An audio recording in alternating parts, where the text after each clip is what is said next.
The desire to succeed is a universal need that transcends cultures, nations, and even age groups.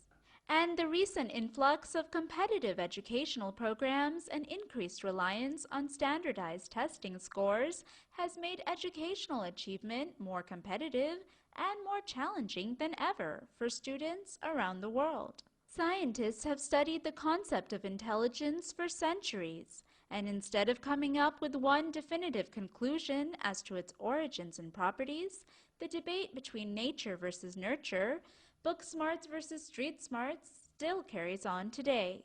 We caught up with two learning experts in New York City to find out their views. Tim Levin is a founder and CEO of Bespoke Education, an organization which provides educational and test prep support for students from elementary to grad school. You've got people who talk about emotional intelligence, you've got people who talk about IQ. I think intelligence can be a lot of different things to a lot of different people, and it's not that easy to quantify. For me, I think of intelligence as being someone with a lot of curiosity about the world around them, someone who wants to think about creatively solving problems, and I think people like that challenge themselves to really look at the world in a new way, and I think of those as people as being some of the most intelligent people. Deborah Beraset is a transformative learning expert at Landmark Education, which offers seminars and courses in more than 110 cities across the world. She believes that intelligence and progress is not just a matter of acquiring knowledge, but also how it is perceived. If you look back on history, I think you'll see that the major breakthroughs in thinking have not been a result of simply having more information than anyone else, because really, you know, when we thought the earth was flat, everyone had the same information they were working with. Before someone said there was gravity, everyone had the same information. Those kinds of breakthroughs come from a fresh perspective, from a new view of the same content. In addition to the acceptance that there are various types of intelligence, there are also several stages of development. Although there are societal norms and timelines for basic skills, like when a child should acquire motor and memory ability, Levin, a former science teacher, says it's common for a wide range and levels of intelligence to be found even in the same classroom. We like to categorize, you're at this level, you're at this stage. Fact is, many students are strong in certain areas and weak in certain areas all at the same time.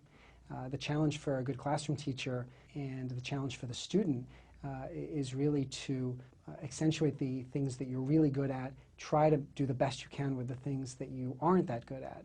And for the classroom teacher, they really need to try to awaken in students a love of learning that perhaps gets them interested in the subject matter regardless of their level of understanding of it. Beraset teaches seminars to hundreds of students of all ages for Landmark, which promotes the methodology of transformative learning.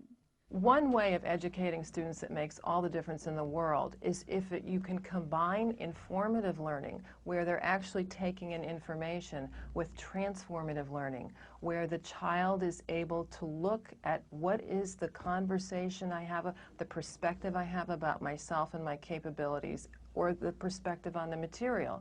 So, for example, if a child is working on a math problem and has a perspective that they are not good at math, they're going to struggle.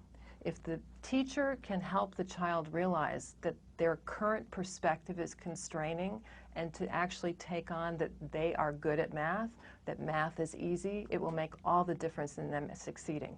But Levin urges students to continue to strive for academic achievement as well, which, despite increasing awareness and appreciation for other forms of intelligence, is still a standard of measurement in society, especially for young graduates who are just starting out. I think you can't reach for the most success in the top jobs, etc., until you have a basis of knowledge that you can really jump off of and that you can impress people with. So I think that there are a lot of different ways to be successful, but in order to keep the doors open in front of you, you really need to do as well as you can in school and have the best grades and have the best test scores you can to be able to give yourself the options ahead of you. So I guess the smart call would be to say that there's no one right path to success. For the Youth Cafe, I'm Shruti Mathur in New York City.